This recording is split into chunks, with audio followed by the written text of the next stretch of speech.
What's going on, guys? It's your boy John the Liquidator coming back with another video. So it looked like the Golden State Valkyries head coach opens up about the victory they had over the Fever. Guys, for this one here, we got to go to Golden State. Let's get it. Let's go.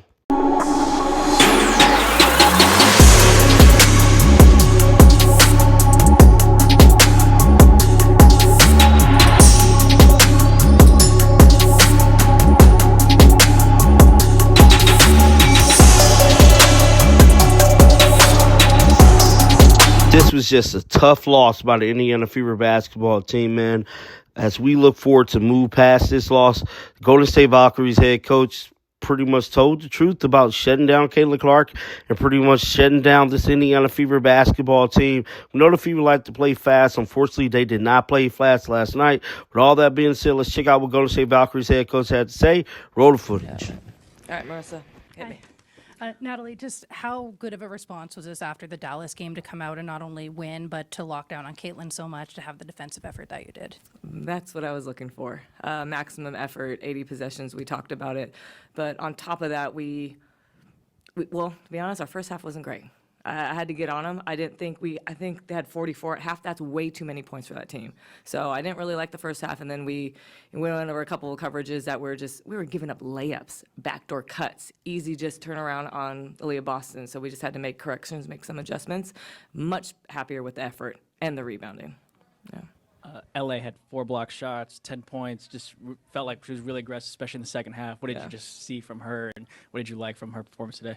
That last offensive board, I thought that was key. I thought that really closed the game. So, again, she has that, like, Kobe mentality face. Like, she never smiles throughout the game. So I just love that killer instinct that she brings every single game. Yeah. Natalie, if I can follow up on LA, she got cut. You know, it was a tough cut for you guys. Yeah. To have her stay ready, come back, fit right back in. Yeah. I mean, how much does that mean? What does that tell you about her? She's very mature, and she's a true pro, right? A lot of people, a lot of people would probably get down, get disappointed, but she hung with it. She continued, like you said, she continued to work out. She stayed in shape, and then that's hard, right? How do you manage that just on your own? So just credit to her. But yeah, the best thing about LA is, like, you can draw her play, boom, she'll execute it. No, she just plays with no fear, and that's what I love about her. Quick follow-up, 45 bench points. What does that tell you about your team? Our team just stays ready, but I think it's, again, credit to, like, our coaching staff. Like, they do so much off-the-court stuff behind the scenes that you guys will never see. You guys don't know how many texts they send, how much video they send, how much just love and support that sometimes they just need in terms of positive texts. So, again, credit to my coaching staff, but credit to the players that just stay ready and want to work extra. They're not just working, they work extra. So just credit to Chloe, our whole bench, LA, Tip is, she's not really our bench, but Tip and Kate. Kate went out there and balled her ass off. Yeah. Tip seemed to really embrace the challenge of taking on Caitlin in the fourth quarter defensively. I was wondering, aside from her tenacity, what are some traits that Tip has that allowed her to be an effective defender on Clark in the fourth quarter? Yeah, we saw that. I saw that matchup last year, so we knew it was something like we could go to. So she has a lot of reps, with the one-on-one matchup. Tip is quick. She's one of the quickest players that I've been around, so we kind of understand, too, not just the physicality we can put on Caitlin, but just the quickness, because sometimes quicker guards bother people's handles. So just, again, high IQ from Tip, and then Tip is just fearless. She wanted the moment. She wanted the ball at the end, and, yeah, she closed it for us. Yeah. Your players didn't really want to answer specifically, but can you just say what the general idea was on Caitlin? Was it blitz the pick and roll essentially? You guys, saw what we're doing, right? But like I said, just to the prior press conference before was we were being disruptive. We know that she doesn't like physicality, right? We know that she wants to get to that left step back. To me, all the times, I watched her in Iowa. So she loves that left step. It's almost like a layup for her. So again, we're just making sure that she wasn't getting into rhythm and then that she was just seeing multiple bodies. Yeah.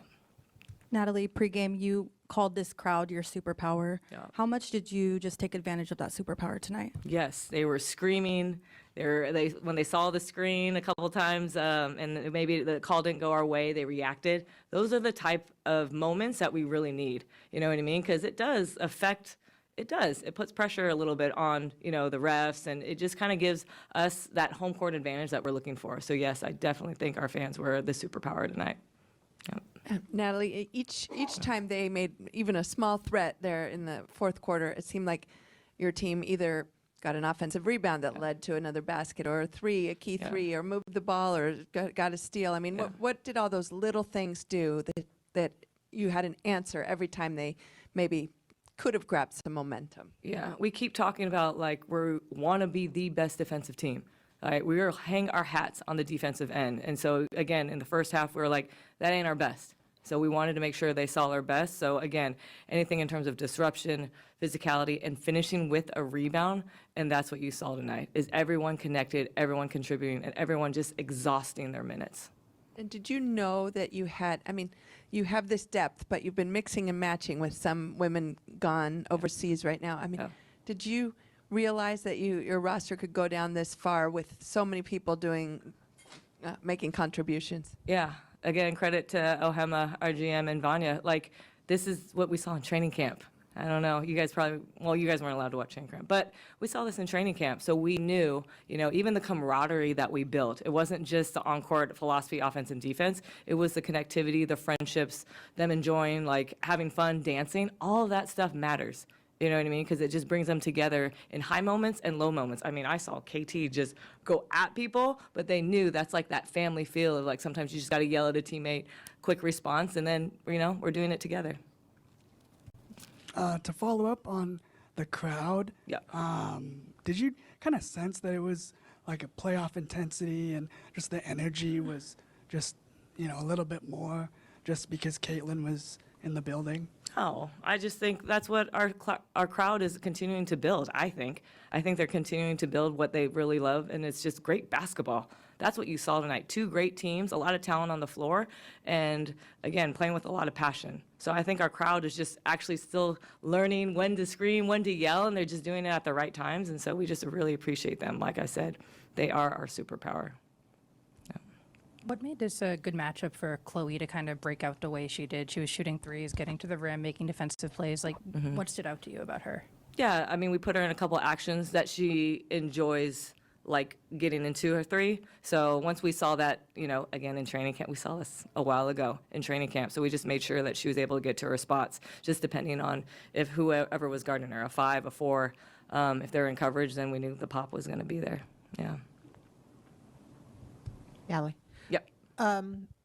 Aaliyah looked like she was going to be a big problem for you guys, particularly in that first half, and then less of a problem in the second half. Yeah. Was that an adjustment? Was that more bodies? Yeah. I mean, you guys are a little bit, you've got bigs, but, she's a tough matchup inside. Yeah, we adjusted it. We were guarding her not the right way, but I understand, when you're hyper and you're excited, and they were rolling into certain actions or she was ducking in, then we're getting on top, and so we adjusted it. And our low man was there ready and early. So we were late, we were getting backdoor cut, we were giving up layups, and again, that's not what we wanted because they're the top team in paint points. So we made an adjustment. Yeah.